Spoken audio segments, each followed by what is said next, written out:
Hi everyone, my name is Jasmina Alagic and I'm an accounts manager here at Erchonia EMEA. Thank you for joining us on this enlightening webinar with Dr. Jake Cooke on photobiomodulation, laser versus LED. The key differences between laser therapy, their properties, applications, and therapeutic effect. For those of you who don't know Dr. Jake Cooke, Dr. Jake Cooke is a graduate of AECC, a diplomat of the American Chiropractic Neurology Board, and has a master's in musculoskeletal neuroscience. His focus is on chronic pain and dizziness, balance disorders. He is a current chairman for the European Academy of Chiropractics Neurology Special Interest Group, with the goal of showing how neurology can be used to improve your assessment, treatment, and outcomes. We will be happy to assist you further at the end of the webinar, which for your records will be recorded and sent out to all the attendees. I would like to alert you to the question and answer box on the right-hand side of the screen, which you can type in your questions to Dr. Jake Cooke. And well, without further ado, over to you, Dr. Jake. Fantastic. Thank you very much for that introduction. And thank you very much for joining this evening. So today we're going to be talking about laser versus LED. Now, it's a pretty controversial topic, really, in the field, and a bit of a nightmare. So obviously, you know, I obviously have an Erchonia laser, but I really am going to do my best to try and explain the science for both and try and do it as neutral as possible. So you can tell me if I've done a good job or whether I'm doing a bad job, and some feedback is always appreciated. So I had a laser for a good couple of years before I got my confidence with it. I'm a bit of a geeky person. I would spend time looking at the research, and the research is muddy, very confusing, very hard to get to grips with. And frankly, you know, unless you're really into kind of chemistry and things like that, I found it very, very hard to understand. So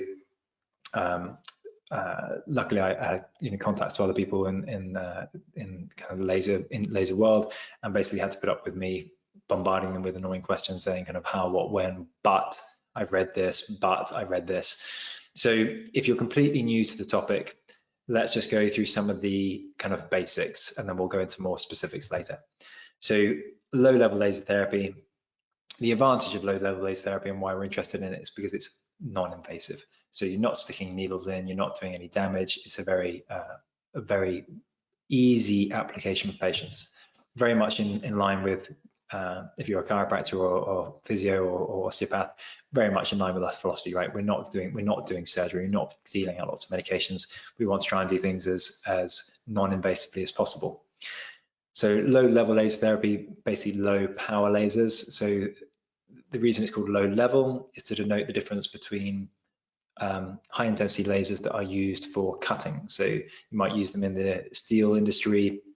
There's I know on Instagram and TikTok, there's an account with a high power laser removing rust from metal that has more views than I'm ever going to get, and even more views than cats, which is impressive. So low-level laser is based on principles of photochemistry, so that light affecting chemical processes. The very simple overview is that light is being absorbed by cells and converted into chemical energy. So very simply, you beam light onto somebody, their body absorbs that light and uses it to create more ATP, more energy, to create changes in genetic protein synthesis and other stuff like that.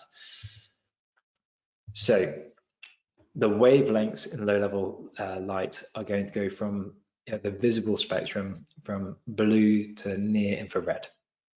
So we'll go into more of this in the detail, but that's important. It's going to be only the visible light spectrum, and we can also, when you look at the research, this is why it's a nightmare to read through, because some papers will call it cold laser therapy to again denote that it's cold, there's no heat in it. Some will call it low intensity laser therapy. Photobiomodulation has become more popular to again describe that it's light changing biological function. And then low-level light therapy has been suggested as well to say that actually not all is laser. So the kind of LED crowd you'll have the camp basically gets split laser and LED. So the LED crowd have suggested putting in that it should be low-level light therapy, and the laser crowd hate that and basically say no, it should be low-level laser. You need a laser to do laser therapy. So yeah, it's pretty punchy. So if we're looking at the electromagnetic radiation, we have this broad spectrum, and at the far left we have kind of radio waves. They are very, very long, very good for transmitting information over long distances, but they have very, very low energy, which means they're very safe. So you could put a radio wave transmitter right next to me, I'm absolutely fine. You could beam it up to make it a high power radio wave, it's going to be absolutely fine. It's still going to go straight through me because the photons that are going through it have such low energy, they can't do anything to the electrons in my body. If we go to the other end, towards the X-rays and gamma rays, we have a much shorter wavelength, which means the photons in that wavelength have a lot more energy, enough to cause damage. So what we wanted is a sweet spot in this visible light spectrum where the electrons that are being passed down in the light have enough energy that they can excite our electrons into a higher state, that our body can use that energy, but not so much energy that they can knock those electrons off. So we call it ionization. So if you have enough energy in that electromagnetic radiation, if it has too much energy, it will displace electrons. So with like X-rays, we know it causes DNA damage. So it can either cause DNA damage, it can actually cause cells to rupture. So that lipid profile around a cell, that can be ionized. So there's all ways that basically being exposed to X-rays and gamma rays is really bad for you. So we're trying to find the sweet spot. The visible, when we go into infrared, infrared is invisible, you can't see it, but that is really heating, right? That's going to be more, it's still got enough energy to vibrate molecules and get them vibrating at a higher state, so you get more heat, but not enough to really excite the electrons into higher states. So the visible light spectrum is a fairly narrow band between that 400 to 1,000 nanometers. In fact, there it is. So 400 to 700 is kind of the range that the low-level industry would say. So we're going to say 400 to 700 is the therapeutic range. 700 to 800 is a bit of a dead man zone, not a lot of function there. And then from 800 to 1,000 nanometers is used again. We'll talk about the differences and why you choose one over the other. So how does it work? Very simply, you're getting absorption of photons. So a photon is a little packet, also known as a quanta. It's a little packet of energy. So your cells have something called chromophores on them that are designed to absorb that. So the easiest way to think about it is think of trees. So trees got leaves, and in the leaves they've got chromophores that are designed to absorb that energy and through the miracle of life turn it into photosynthesis. So we have them too. So every living thing has chromophores that can absorb energy, and we just need to choose which range. So blue, green, and red are the other common are the ones that we can use. So again, a simple overview, we'll go more in a minute. When we absorb that energy, it's going to generally produce three main things. It's going to increase ATP production, so the cell has more energy to produce more proteins, to increase DNA synthesis, that kind of stuff. It's going to activate signaling pathways, ideally to reduce inflammation and promote healing, and it can modulate gene expression. So ideally, if we have, say, chronic pain where the gene modulation has set a cell up so it's now super sensitive, so it's like ready to first order neuron, let's say you I went straight to a super graphic thing there. Let's go to less brutal. Let's say I have a whiplash and I whiplash my neck. We super fast stretch those facets. They are richly pain innervated. So what's going to happen is the first order neuron is going to say, scream, ouch, and try to come into the spinal cord to tag the second order neuron, say, oh my God, terrible, horrific injury, tell the boss. Those second order neurons are normally in a state of inhibition. They don't want to tell you about pain. The brain is far more interested in fine touch, vibration, proprioception. Pain should only get through when it's significant. So when we have chronic pain, those second order neurons become literally, we have changes in DNA synthesis and protein synthesis. Sorry, I keep saying DNA synthesis, protein synthesis, so that the cell produces more pain receptors. It's quicker has more ion channels to allow you to activate pain pathways quicker. So what we want from using laser or light is we want to change those modulating networks so the cell says, actually, let's deregulate, let's downregulate those pain processes. I said I was going to start simple. I hope that wasn't too complicated. Feel free to ask if that's all good. So if we were looking at a red wavelength at the 635 nanometers, so that's like the Erchonia laser, it has its peak absorption for its laser. The light is going to be peak absorbed by cytochrome C oxidase, which is one of the key and final steps in the electron transport chain. So it's on the mitochondria, and we have these different complexes that are going to basically take chemicals and allow electrons to be passed back and forth between different molecules. And CCO is the final one that's going to basically allow to take electrons from one place to another to change molecules. Super, super important. So when we have something like chronic pain or chronic stress, you can have increased nitric oxide floating around. So when we have increased levels of NO, nitric oxide, it can bind onto that CCO and inhibit it. So that can reduce your production of ATP. So that's a disaster. We need to have ATP, and one of the problems with blocking CCO is that when CCO isn't functional, we can still get leaking of electrons. They can bind onto oxygen, and you cause those reactive oxygen species. So you can have this really nightmare scenario where a patient's in chronic stress. That could be chemical, it could be from food, it could be from smoking, it could be bad sleep, it could be from COVID. So we can have these things that bind onto the mitochondria, onto the CCO, inhibit that enzyme, and now your energy reduces. In the extreme, the patient says they feel fatigued, but it could also be that a muscle now doesn't have enough energy enough endurance to allow you to perform properly. It might be that that it's in a pain neuron. Now that neuron starts changing the way it functions, so you feel pain more acutely. It could be that you get increasing reactive oxygen species, and those cells start to really come under damage and start to have DNA damage, and now they're not functioning properly. So when we have a wavelength that has enough energy, it can displace that NO. So we got the enzyme and we got NO blocking it. What can happen is the energy from that laser is enough that it displaces the NO, nitric oxide, and allows the enzyme to start working properly again. So that's thought to be one of the kind of main ways that you increase ATP production. It's also why you'll see that laser or light therapy, laser therapy, works phenomenally well with some patients. You can get the most exciting results, and frankly, with others, not so much. You know, it's not a cure-all. So I have some patients where I'm like, wow, that was phenomenal. I had a patient this week. Comes in walking really terrible. She's a gardener, volunteer gardener for some of the royal parks. She spent the weekend crouched down and really aggravated tendonitis.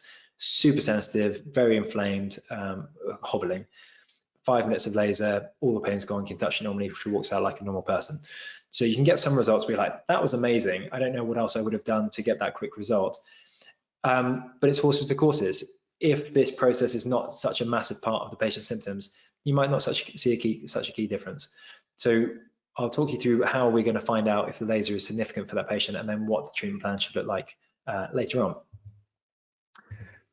So I've got ahead of myself. So this is what we were just talking about. So stress can increase levels of nitric oxide. Nitric oxide binds to CCO, which inhibits the enzyme, which will reduce ATP and increase reactive oxygen species. So what we want is to displace that NO. Now, reactive oxygen species, when we increase ATP production, we can also increase reactive oxygen species, or ROS, to make it easier for myself. But we want to do it at a rate that is slow enough that the cell can also detoxify that ROS. So we're expecting every time you create energy at low level of ROS, or a very modest level, and the cell should be prepared to deactivate that. So with your antioxidants and things like that. So we don't want to use an energy or a laser that produces so much or expose someone to such a long exposure or so much power that we create excessive levels of ROS and cause perhaps more damage. So in laser therapy, there's something called a biphasic response, which actually we have in all therapy, which is as you do your therapy, initially you're going to see benefits, there's going to be a peak point, and then you're going to start to come down the other side. So soft tissue work is a great example of that. When you're doing massage, there is enough massage, right? If you go to a spa, yes, you want to book in for an hour, that feels great. But if that same person was to keep working for 2 hours or 5 hours or 10 hours, you're just going to feel bruised and sore and painful. It's the same with spinal manipulation therapy. You do one adjustment really great. If it doesn't go the first time, you want to give it the same time, it's probably fine. But if you keep whacking that joint, you know the patient's going to stop feeling benefit and start feeling painful. Exactly the same with laser. So we have to find that point where we're getting enough energy in to cause these peak changes, and then we want to stop. We don't want to then go have too much energy or too long exposure, so we start maybe inhibiting mitochondrial function or causing any kind of injury or damage. So difference in wavelengths, 400 to 700 nanometers. I will caveat this and say that it is a controversial area. So when you look at the research, it is muddy and there's lots of cross-referencing. So cross-referencing, in case you're not familiar with it, is John and Jane in 1980 do some original research, and then Matt and Emma in 1990 reference them. But then Terry and Samantha in 2000 don't bother reading John and Jane. In fact, they reference Matthew and Emma, and that continues. So what happens in the research, and the reason I found it so frustrating, and frankly it took me a long time to get my confidence with it, is you read really differing opinions on how these things work. And some people will say that using a wavelength at 900 nanometers is having the same mitochondrial function that we just talked about, and others will scream murder that it's not the same at all. It's taken me a long time to understand how these things work differently. So 400 to 700 seems to be that peak mitochondrial absorption. Then we have that dead man zone from 700 to 800 where it just doesn't seem to be that effective. It hasn't been used clinically at all. And then we're going to start using 800 to 1000. Now, when you go above 800, it's still having an effect, but it's going to start having a photothermal effect. So rather than a photochemical effect, we start having these photothermal effects. So what that means is above 800, water molecules start absorbing the energy from the light more readily. Now, depends on the laser and all this kind of stuff, but generally what's going to happen is rather than increasing the energy state of electrons, which we'll talk about in a minute, instead what's going to happen is that water molecules are going to start vibrating more. Exactly the same as if you boil water. So if you look at a pan of water and it's cold, you don't see no movement. As you start heating it, you start seeing bubbles and you start seeing water moving, right? So obviously that's the extreme version. With a low level laser, you're not going to be boiling water, but you are subtly getting these water molecules to vibrate more. Now, water is obviously in your blood, but it's also in every cell in your body. And we have water inside ion channels. So if we have a cell, that cell wall, that lipid membrane, has got ions all over it to allow ions in and out, like calcium and sodium and potassium and things like that. So some of those are heat sensitive. So if the water either in the channel or near it starts vibrating more, it generates very low levels of heat. That channel will open up and allow ions to come in, and it's thought that that's how it changes gene expression and has the positive benefits that we want. But we do have two theories on how these things both have an effect, but in distinct ways. So it can be absorbed by water and other kind of non-specific targets, and we get that increased vibration and heat. Now, that heat production is not going to be enough to cause damage, so it shouldn't be cooking the tissue. It's not like you're putting a microwave on, but it's having that different effect. So when we look at, hopefully you can see that picture on the right-hand side there, electrons have these circles around them and they can jump between different energy states. So an electron can only jump from one state to another. So to make numbers easier, if we had 0, 10, 20, 30, and 40, the electron can only jump from 0 to 10, or 10 to 20, or 20 to 30, or 30 to 40, or from 10 to 40, but it can't go from 10 to 35. So we need the energy in the laser to have enough energy to knock us up to a more excitable state, but not so much that it ionizes that electron and knocks it off and causes damage. when we get higher up in those ranges, above 800, particularly around that kind of 900 or 1000 range, where we're really starting to get into infrared, you don't have enough energy to jump the electron up through these states, but you do have enough energy to get the molecule as a whole vibrating more.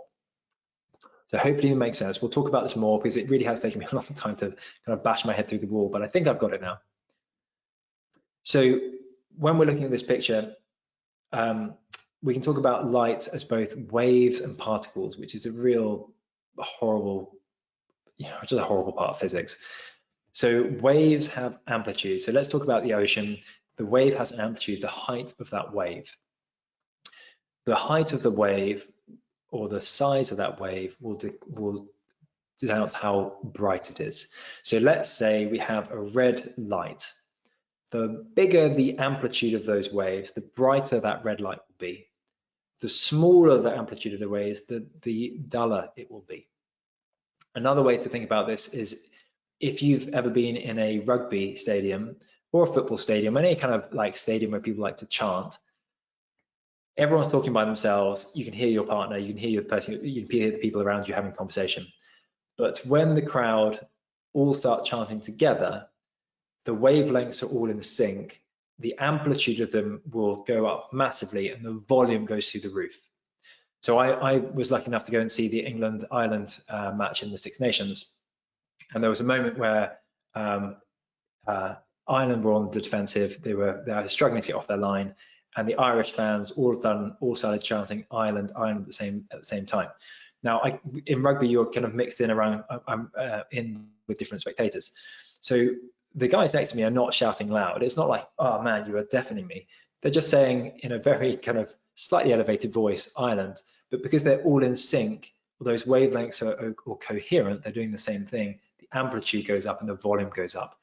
Now we have the same effect with light. So if we have all the light waves are doing the same thing, they're all kind of doing the same coherent movement, they amplify each other. Another example would be noise cancelling headphones. If you've ever had the joy that is traveling with noise cancelling headphones, what a different experience it is.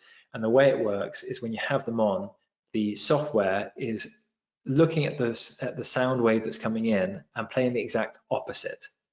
So the sound wave comes in, it plays the exact opposite, and that reduces the amplitude of that sound wave and nullifies it.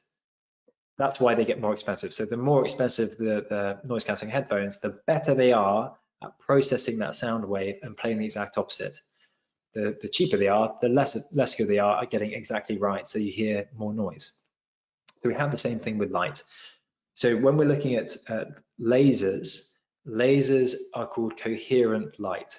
Every wavelength is doing the same thing, and that allows you to use a lot less power to get a bigger effect. A bit like if you had a stadium of people and everyone just said in a normal voice, everyone just said the word yes, or everyone just gave a clap. Everyone clapping at the same time or just saying the word yes can sound very, very loud if you have enough people doing it. You wouldn't have to say to everyone, scream as loud as you can to have that effect. So when we're looking at lasers, we can have very low energy, kind of ridiculously low level of power, but high energy. So it's really important that the power of the device does not determine how much energy is being delivered. So if we have it coherent, we can use very low power, with high energy. So when we talk about light as a wave, we can say the wavelength determines the color. So if we go towards a relatively short wavelength in the visible spectrum, that would be blue. If we stay in the visible light spectrum, we go to a relatively long one, we can end up in that near infrared. Very, very short, you end up in gamma, super damaging to you, super, super long at the other end, radio waves pass straight through you, no problem. Now we can also describe light as particles. So this time we can say that particle is a photon or a quanta, and that's each photon has a little amount of energy. So again, if we have electrons and they've jumped up to, if I can just take you back and you can see, sorry guys, I didn't really make it big enough, I'll try to improve that next time, but we can jump them up to that kind of third outer ring. If the electron is in its most energized state and more energy comes along, not enough energy to knock that electron clear and cause it to become an ion or to change the molecule, but enough energy that the electron can't jump away, but it can't absorb that energy. It will emit a photon itself. So a photon is that extra energy passing along as a packet of light. If you have questions, I appreciate this. It can be a nightmare to get your head around, so please do let me know. The brightness of the light we can also describe as the amplitude of the wave or the number of photons. So another way to do it is, let's say you have non-coherent light. So the light is not all doing the same thing. You've got one that's doing this, one that's doing this, they're all different. You can't get the amplitude high because they're not amplifying each other. They're not doing the same thing. So the way to increase the brightness of that light is to increase the number of photons that go down it. That's where you have to increase the power. So when we look at devices and they say the most powerful device on the market, they have to increase the power because they haven't got the same energy in those coherent waves. Does that make sense? So when the light is very bright, like it would be with an LED low-level laser, it's because they're firing far more photons down. So you haven't had as much energy per photon, so you've had to increase the number of them you fire. Now, if you imagine if I have a machine gun and I set it to single fire and I'm shooting 1 bullet a second, 1 bullet a second, each one has a certain amount of energy. Now, if that gun is not having the effect I want it to, and I put it into automatic mode where it's firing, 100 bullets a second, you get more. You're going to get more energy, more power, but at the same time, you're going to start creating more heat, and that is the downside of firing more photons. That as you create more photons, you're going to create more heat. So in an LED light that's meant to be low level, we don't want the heat. So what they have to do is put a filter onto the LED light to remove that heat. Now, depending on the lasers, lots of different brands out there. You might have a LED light, and I'll tell you how you know which one you have. You might have an LED light that doesn't have any heat to it when you fill it, and that means it's got a good quality filter that's filtering it out. You might have an LED light that you can absolutely feel the heat, and that means the filter is not filtering out all the heat, and it's going to increase the thermal effect. Now, horses for courses, you might want a thermal effect, in which case, absolutely great. But if we're wanting to treat things from a purely mitochondrial point of view and a non-thermal point of view where it's super safe, you can say, I'm going to use it on a nerve, I'm going to use it on a muscle, I'm going to use it on an open wound, I'm going to use it on broken bones, I'm going to use it on a child's head. We want that non-thermal heat, so we know there's no risk. If you can feel the thermal, if you can feel the heat, you want to ask yourself, should I be using this on certain conditions? Is an open wound a good one to use it on? Is a child's brain a good one to be using it on? So horses for courses. Just got again, one. If I can just jump in quickly, please. Yes. From one of our attendees is asking, are infrared saunas healthy?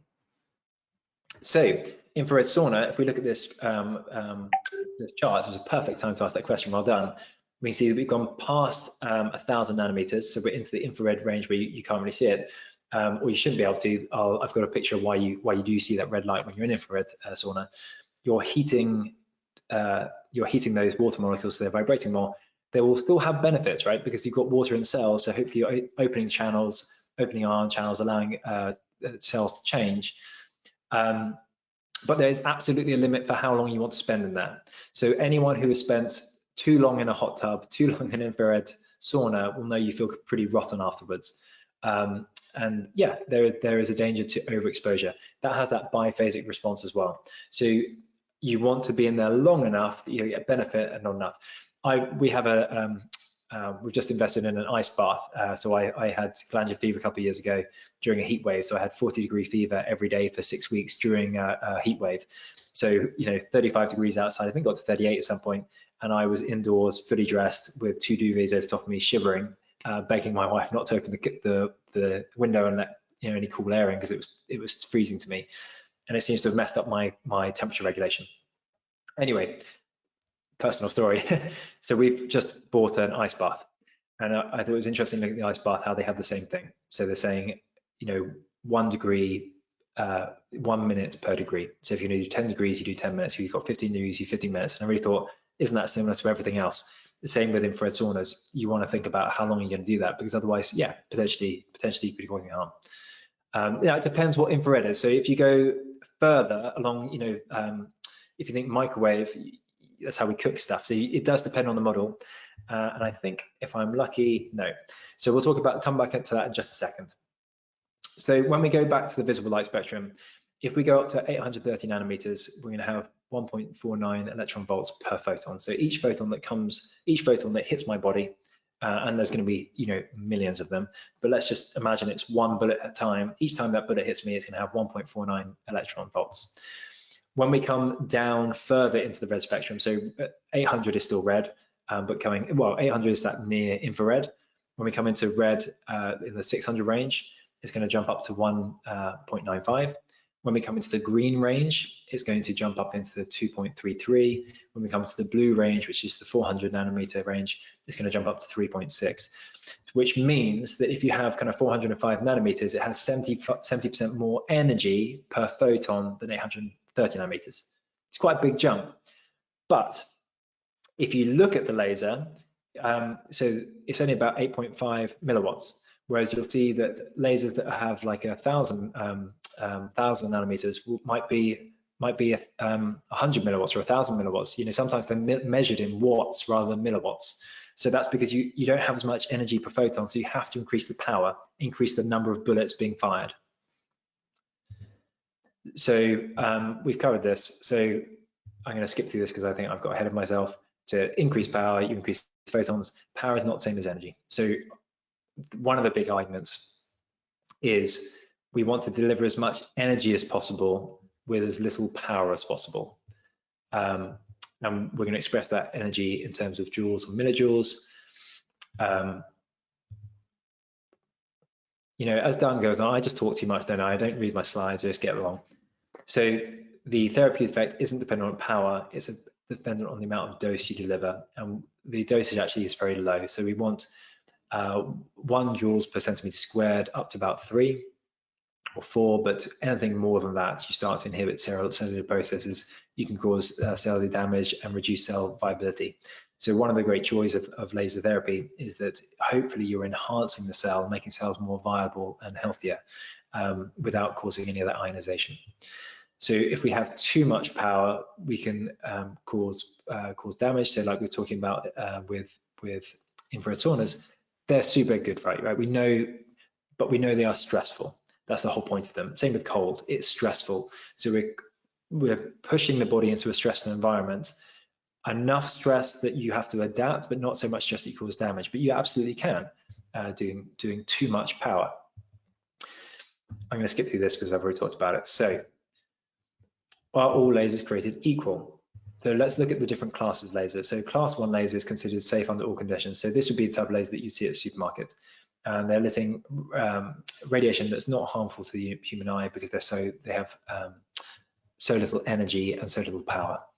Class 2 laser, which is where the Erchonia lasers are, emit light in the 400 to 700 nanometer range, again, that visible light spectrum, not in the near infrared. And they're considered safe for accidental exposure. So, yesterday on the sofa, I was lasering myself and went like this, and my wife got my wife straight in the eye, and she was like, "Oi!" Like literally, the blink you did like this was enough. So you can get some people with class 2 that will kind of do this over their eyes to try and help if they got some retinal damage or like aging eyes. They might do that. Now, I'm not going to recommend that myself, but some people do that because a blink is considered enough, or just closing your eye is considered enough to do it. Now, if you just stare into it, absolutely, again, with that biphasic response, you're going to cause damage. Class 3 are enough energy that they can cause eye damage, so you have to wear goggles when you wear them. They class them into A and B. Oh, sorry, I put R there, haven't I? But their energy is going to be between 5 and 500 milliwatts. And then we have class 4, which is actually quite interesting. These are not my definition, so these are international guides. So class 4, the class of laser emit radiation that is hazardous to the skin, eyes, and cause severe injury even from indirect exposure. And when you read that, you think, what the hell? But a lot of the LED and infrared lasers are class 4 lasers. So why are they class 4 if that's what the definition is? Again, it's because they have to put a filter on them. So the laser without a filter wouldn't be safe because it produces so much heat. If you remove that filter, that's when you could use it in industries where you're doing steel works and cutting and welding and engraving and other things like that. So you have to put a filter on to, although it's a class 4 laser, you're not going to get that damage. But if you have class 4 lasers, you'll know that patients can respond to say they can feel the heat, or sometimes you have to be very careful over tattoos, or sometimes people who have very dark skin will say that it feels like it's burning because you get that heat. So the difference is with the class 2, you can be super relaxed about it. So you can do a 5-minute exposure on, without hopefully being too extreme. You can do a 5-minute exposure on anything without having to worry about side effects, apart from someone's eye. You could do a 10-minute and be totally, very, very confident it's not going to do anything. I sometimes do 15 minutes, but you want to move it around. So you do 5 minutes one spot, 5 minutes another, 5 minutes another. I wouldn't do 15 minutes with it on exactly the same space because we're going to go past that biphasic response. So if you have a class 4 laser, you could, I'm sure, well, I assume, depending on what it is, you might be able to do 5 minutes perfectly reasonably, but you'd want to have to really think about what kind of tissue you're exposing it to and how long, that kind of thing. So one thing I wanted to address that I found really frustrating is when I started trying to read research and really trying to learn this topic, everything seemed to be in the 800 to 1,000 nanometer range. So I've been talking to the guys at Erchonia and some of the guys who actually, like Steve, who actually created this stuff, and he's just incredible scientist, really, really clever. And he's sort of telling me it's all about 400 to 700 nanometers, and I've been looking at the research thing, but everything seems to be 800 plus. I'm just not finding stuff in the 600 range. Why is everyone talking about it? This is from WALT, which is the World Association of Laser Therapy. They basically set guidelines on what the research should be. And so this is from their website.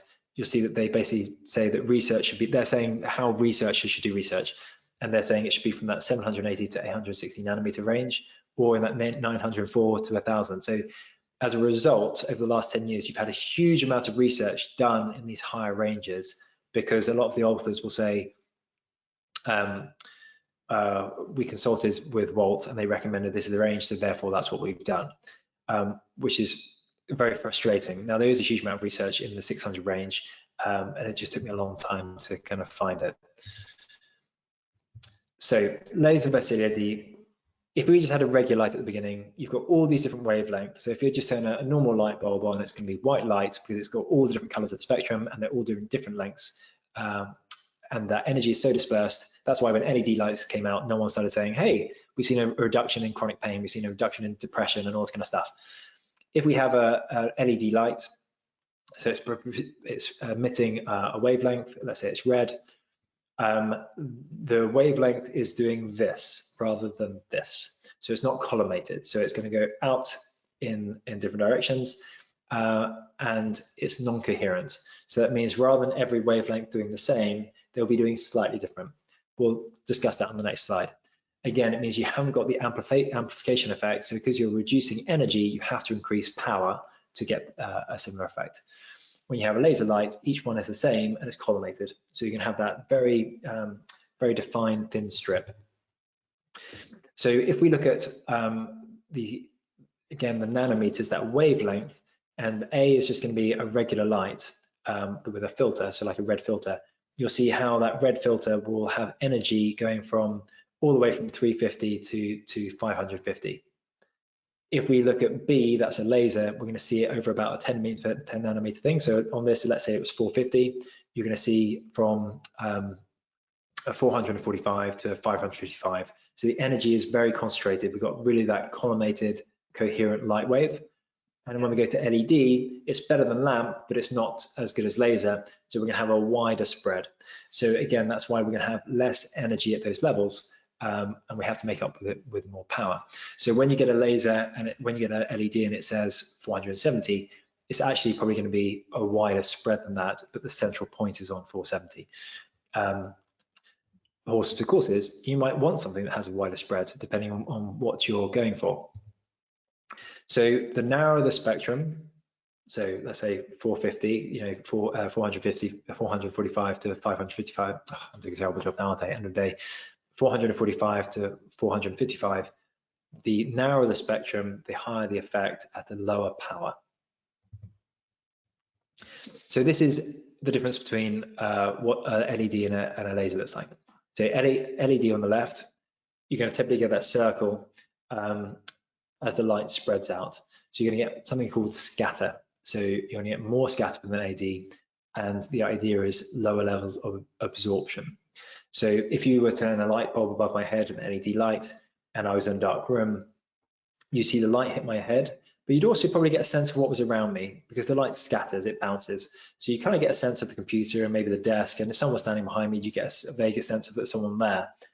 With a laser, because it's collimated, you're going to just see the laser point on top of my head. Now that laser will spread out sideways, but the width is going to stay here. So it's a slight ellipse. So this laser actually is quite broad, but you'll see that a lot of them have a much narrower concentration. So that energy is really being focused in a narrow band. So the idea is with that laser, it doesn't scatter as much, it's absorbed easier. So that light, you just see the top of my head, and you see maybe a bit around where the laser was, but you shouldn't be seeing a lot of other stuff around me. You'd also see this quite slight granular pattern. So the idea there is that that any surface you fire a laser onto is not perfectly flat. And so what can happen is as the laser hits it, it will propagate forward, and you get these little concentrations. So the laser going like this hits a target, and because there's little bumps, the laser will tend to concentrate. It's unclear if that's significant in terms of theory of how they work. So there was one theory that those little particles you can see, that they are so tiny that they can be effectively the same size as the mitochondria, and maybe that's the way they have an effect, but I haven't seen much research to bear that out and say that that's significant.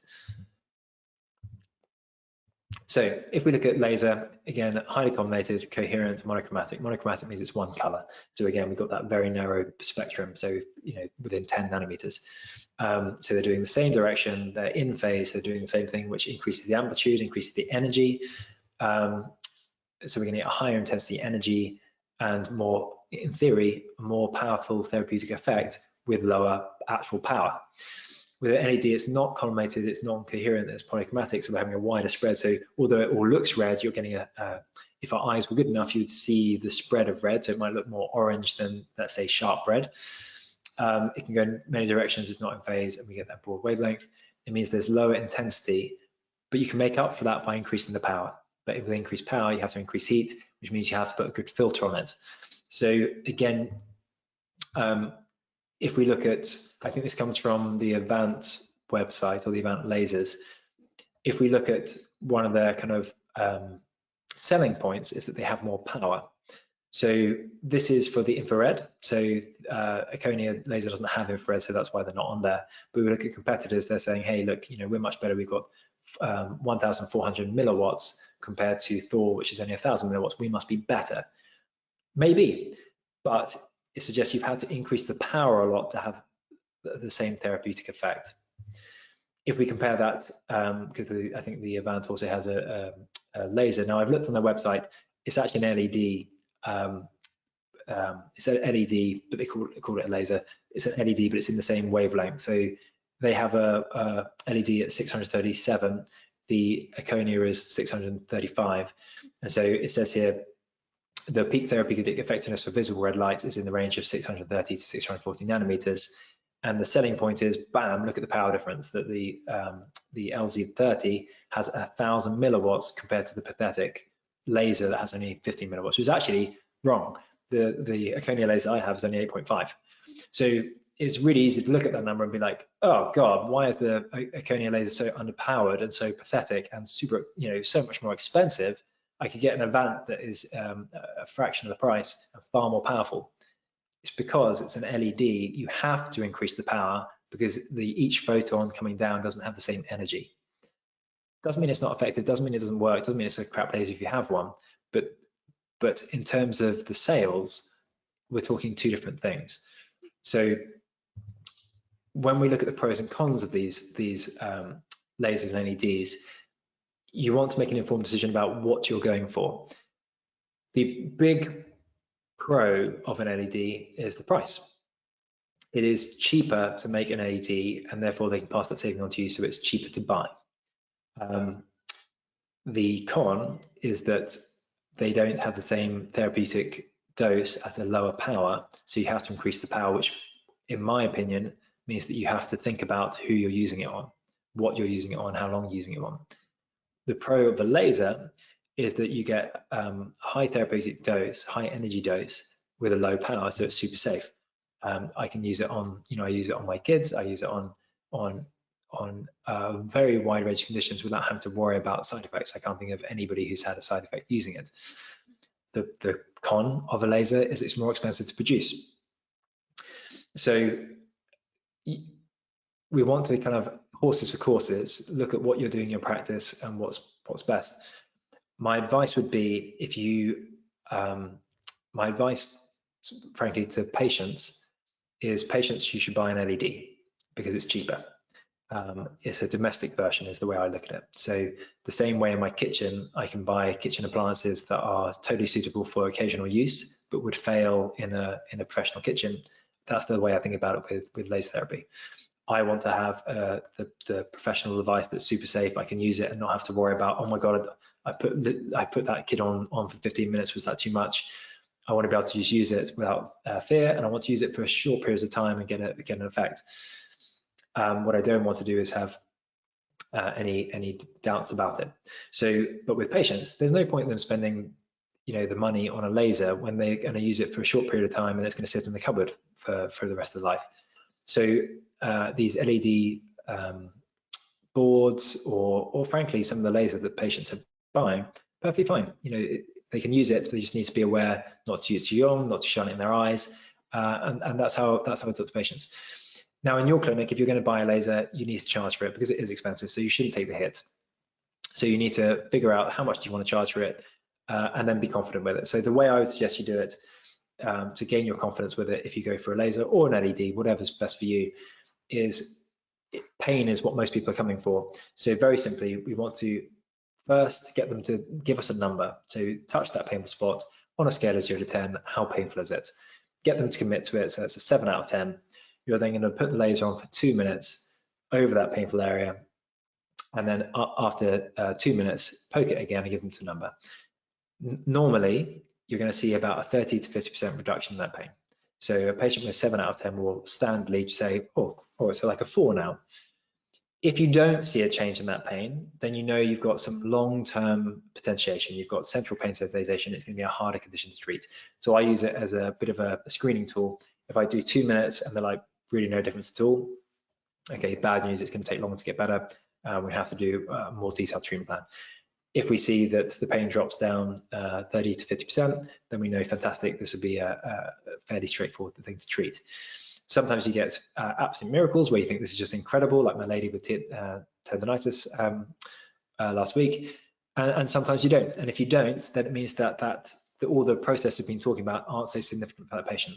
So perhaps the kind of chronic stress is not such a point. And when I say stress, I mean stress in the broad sense of the term. Perhaps that chronic stress is not part of their story, and they just have something that actually your manual therapy skills can be more suitable for. So I know that was a lot of information. I hope I've been fairly neutral and tried to explain the science a little bit better. If I've done a bad job, do feel free to get in touch with me. So here's my details. So do feel free to get in touch with me. It is a confusing subject. I can't tell you how many times I've reread this stuff and relearned it and spoken to people and drawn diagrams and tried to get my head around it. So horses for courses. There is a bit of a push in the research that hasn't been taken up to denote these things differently by saying low-level laser therapy should be for lasers and LED therapy should be for LEDs, and then we should do individual research on the two, but it's not come about. So yeah, by all means have a look at the research, but the reason I ended up getting an Erchonia laser is because they're the only brand I found that were doing their own research and comparing their lasers to an LED and saying which one's effective. They found the LEDs work as well. They just weren't as effective as their lasers.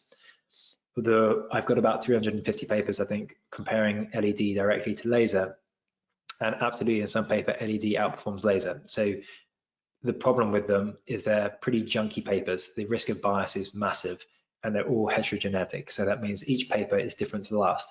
You'd think that clever scientists would say, here's a 600 nanometer wavelength at 8.5 milliwatts, and we're going to do an exposure over this much skin for 5 minutes, and then we're going to do exactly the same but with an LED and see what the difference is. But they don't. Instead, what they do is they say, here's a LED at 900 milliwatts at nanometers. Oh, and let's take a laser at 400 nanometers and then compare. And then they do different dosages and different exposures and then write it up. So I'm afraid that research on them is pretty frustrating, that you think, for goodness sake, could you not have just done a reasonable, good quality study and give me an answer? And instead, everyone has used a different laser from a different brand. So it's like having different power tools in your house and trying to understand which one is better. So the reason I liked, the reason I bought the Erchonia laser all those years ago is because they were the only ones who could show me they'd done their own research. They can, that they are continuing to do their own research, that they have FDA approval actually for laser use for the treatment of different conditions like back pain and neuropathy and things like that. The LED crowd have FDA approval on their websites, but it's for topical heating. So they can say they have FDA approval, but it's because it's basically used for heating tissue gently. They haven't submitted research in significant quantities to say to the FDA, we can prove that our LED laser treats neuropathy, not by heating, but by mitochondrial processes. And that for me is significant. Now, it might be that with new research, things improve, and in the future we can say, fantastic, we know definitively that LED works in the same way and things have massively improved.